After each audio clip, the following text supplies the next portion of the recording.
asrofil anbiya'i wal mursalin wa ala alihi washabihi ajma'in amma ba'd. Yang saya hormati Bapak Asmiyai Abdul Muhid Al-Hafidh dan Ibu Nyai Muminatun Al-Hafidhah beserta dalam yang sangat saya hormati, dan tak lupa kepada asatidzah dan santri putra dan santri putri yang saya cintai dan saya banggakan. Pertama-tama dan yang paling utama, marilah kita panjatkan puji syukur kehadirat Allah Subhanahu wa taala yang telah memberikan kita rahmat sehingga kita dapat berkumpul pada malam hari ini tanpa ada suatu halangan apapun. Amin. Yang kedua, sholawat serta salam semoga tetap tercurahkan kehadirat Nabi Agung Muhammad SAW yang senantiasa kita harapkan syafaatnya di yaumil qiyamah. Dan yang ketiga, saya memohon maaf sebelumnya karena bersamaan dengan muhadharah pada malam hari ini saya sekalian ingin melakukan ujian praktek Al-Quran hadis. Ya, sebelumnya duduknya saya di sini akan membawakan materi yang sebenarnya tidak ada sangkut pautnya sama bab yang dipelajari di sekolahan, yaitu tentang sabar, tenang, dan perjuangan.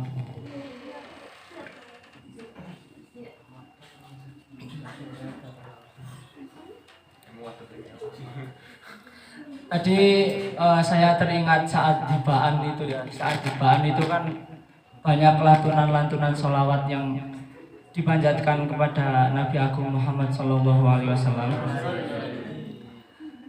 Dan pada masa beliau itu merupakan masa yang masa-masa emas gitu ya. Maksudnya masa-masa tumbuhnya Islam, masa-masa lahirnya Islam gitu.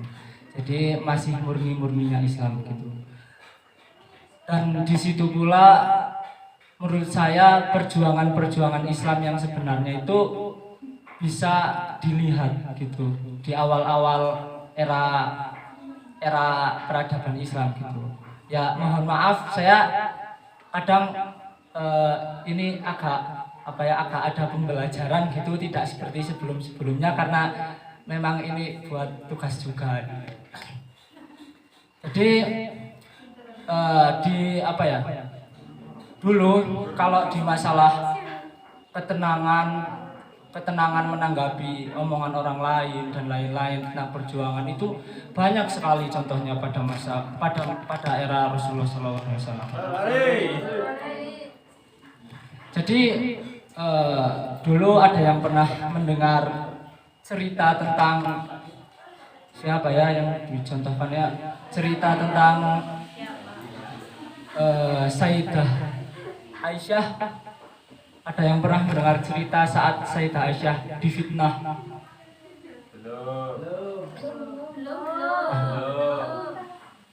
Bilang belum gitu tahu tugas kok. Nah itu. Terus saya akan menceritakan sedikit yang saya ketahui. Sebenarnya saya juga belum membaca tadi soalnya baru saja pulang ya. Jadi saya akan menceritakan seingat saya saja. Jadi dulu itu Sayyidah Aisyah itu pernah difitnah dan ibaratnya dulu ada perang namanya itu, kalau tidak salah itu perang Quraisy atau apa gitu. Terus Sayyidah Aisyah itu mendampingi Rasulullah. Jadi kalau dulu itu kalau perempuan itu kan itu, jadi itu sekitar kejadian Sayyidah Aisyah difitnah itu kejadiannya sekitar tahun 5 Hijriah. Itu dulu kalau istri kan dulu Sayyidah Aisyah mendampingi Rasulullah gitu. Itu kan menggunakan unta. Jadi kalau yang perempuan itu untanya itu menggunakan itu loh. Kayak ada rumah di atas unta itu.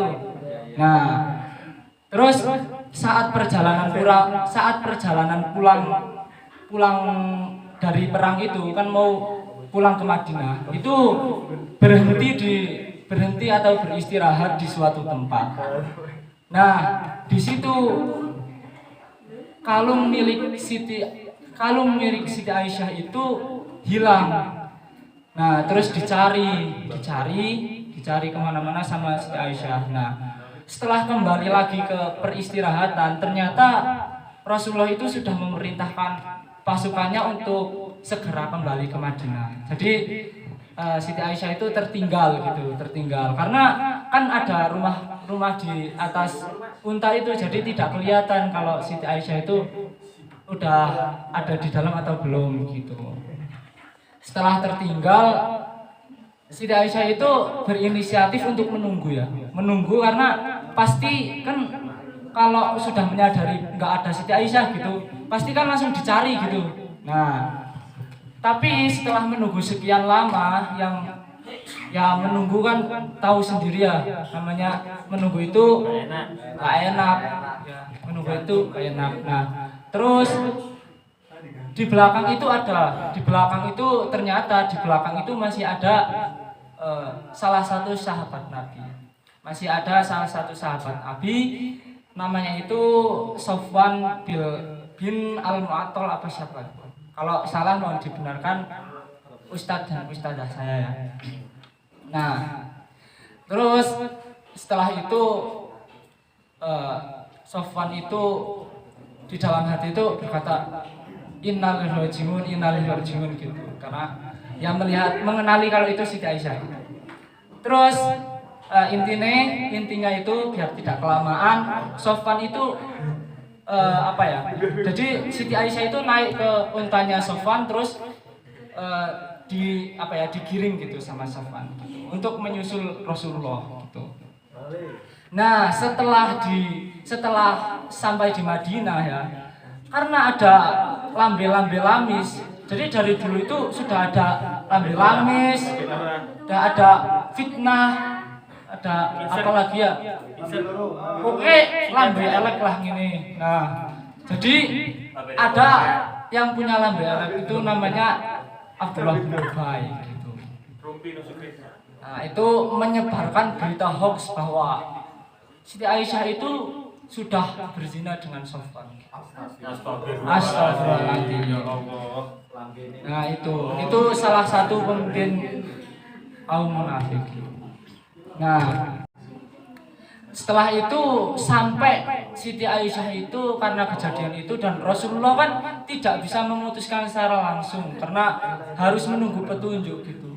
Rasulullah sudah berunding dengan beberapa sahabat, terus si Siti Aisyah itu sampai pulang ke rumah ayahandanya gitu.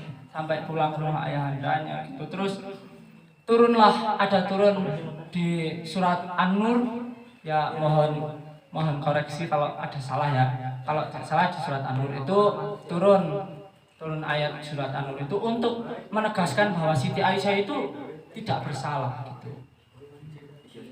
Nah, tapi yang pelajaran yang bisa diambil dari cerita itu adalah tentang ketenangan dan tidak was-was gitu. Jadi kalau semisal kita difitnah, diomongin sama orang, digunjing di belakang, intinya diomongin orang gitu, kayak bersikaplah sih tenang gini. Jadi saya pernah, ini ya mungkin bukan pembelajaran Islam ya, di salah satu buku itu saya pernah baca bahwa sebenarnya omongan orang lain itu tidak akan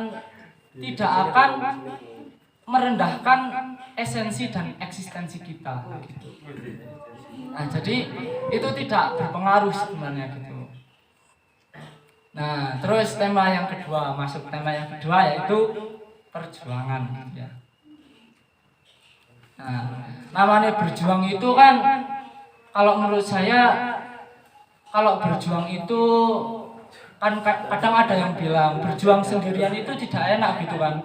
Kalau menurut saya, kalau berjuang itu ya sendirian, kalau bareng-bareng kan keroyokan. Kalau keroyokan nggak berjuang kalau menurut saya sih. Nah itu. Jadi dulu waktu perang Uhud itu ada, waktu perang Uhud ya. Ini juga saya sih baca udah lama sih. waktu perang Uhud itu ada salah satu sahabat Nabi ya, salah satu sahabat Nabi yang saking cintanya sama Nabi. Jadi dulu waktu perang Uhud itu saya ceritakan sedikit meskipun mesti udah tahu. Di perang Uhud itu kan Islam itu kalah ya. Islam itu kalah gara-gara pemanah-pemanah yang ada di perbukitan itu ikut apa ya, ibaratnya tergiur gitu, tergiur dan ikut ke bawah mengambil harta-harta gitu. Nah setelah itu kan diserang dari belakang gitu oleh pasukan berkuda itu. Nah ada salah satu sahabat Nabi itu yang ini juga saya dulu pernah baca salah satu sebab turunnya ayat itu karena kejadian itu ada. Jadi salah satu sahabat Nabi itu waktu perang Uhud, jadi kan Islam itu sudah kalah dan orientasi orang-orang kafir itu kan ingin membunuh Nabi gitu. Jadi yang diincar ya pasti Nabi. Nah, terus ada salah satu sahabat Nabi itu sambil mengibarkan bendera, sambil bilang gini, wa ma Muhammadun illa rasul gitu. Itu ada ayatnya. Insya Allah. Tapi ya insya Allah sudah hafal ya. Nah itu ayat wa ma Muhammadun illa rasul itu sampai pertama sahabat Nabi bilang seperti itu. Terus dipotong tangannya sama musuh, dipotong tangan sebelah kanan. Terus pegang pakai tangan kiri, dipotong pakai tangan sebelah kiri. Terus sampai dipanah sampai terbunuh itu bilang sampai mengatakan beberapa kali wa ma Muhammadun illa rasul. Gitu pokoknya ila akhirih gitu ya. Nah, terus setelah itu turunlah ayat yang persis sekali dengan ucapan, dengan perkataan sahabat Nabi itu. Yaitu di juz berapa ya? Saya lupa lah. 9. Oh, sudah pada hafal sih. Nah, itu. Pokoknya yang bisa diambil pelajaran dari kejadian itu semangat perjuangan untuk apa ya, untuk mempertahankan akidah gitu.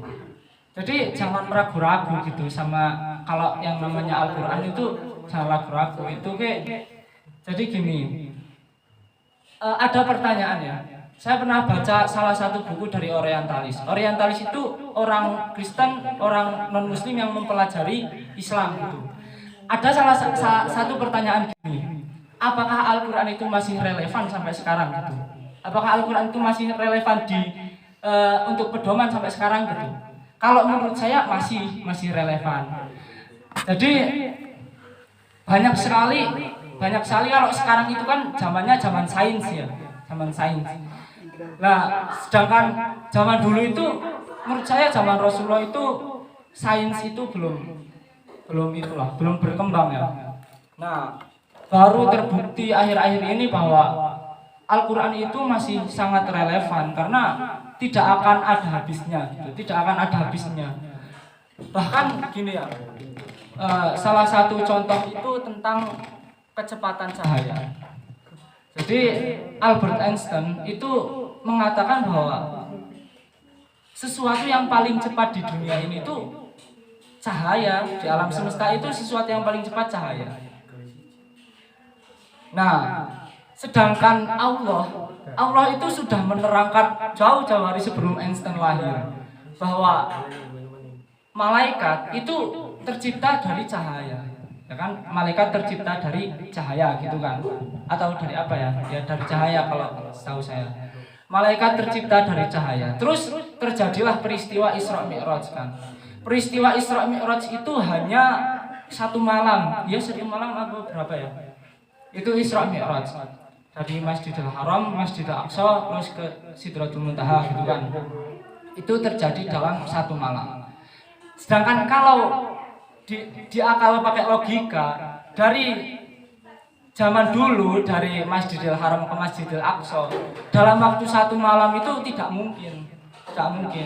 Apalagi ke Sidratul Muntaha. Itu sangat tidak mungkin. Tapi setelah dilogika menggunakan kecepatan cahaya bahwa siapa ya?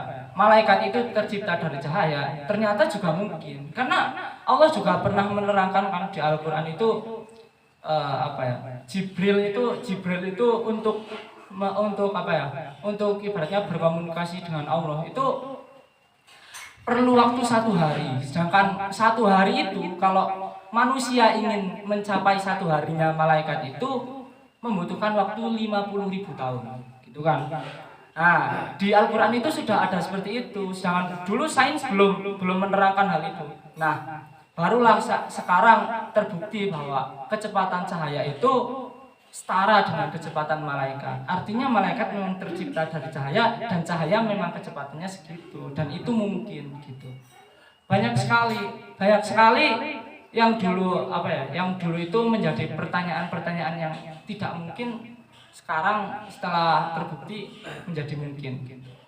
Banyak sekali sih.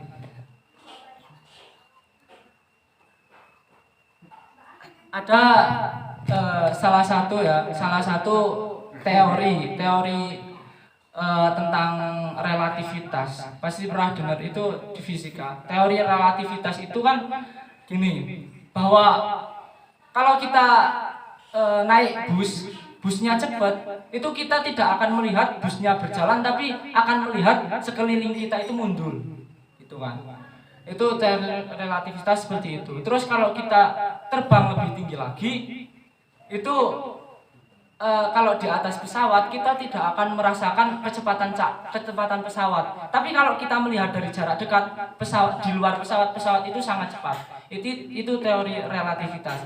Dan kalau dipertanyakan apakah Nabi Muhammad ketika ikut malaikat untuk Isra Mi'raj itu tidak terombang-ambing apa gimana ya? Jawabannya jelas tidak. Karena kita naik pesawat pun dengan kecepatan yang begitu cepatnya tidak terombang-ambing gitu. Nah, itu. Terus masih ada banyak sekali. Contohnya ada tentang struktur udara. Struktur udara itu sudah dijelaskan di Al-Qur'an. Maksudnya dijelaskan Al-Qur'an sebelum teori-teori itu muncul.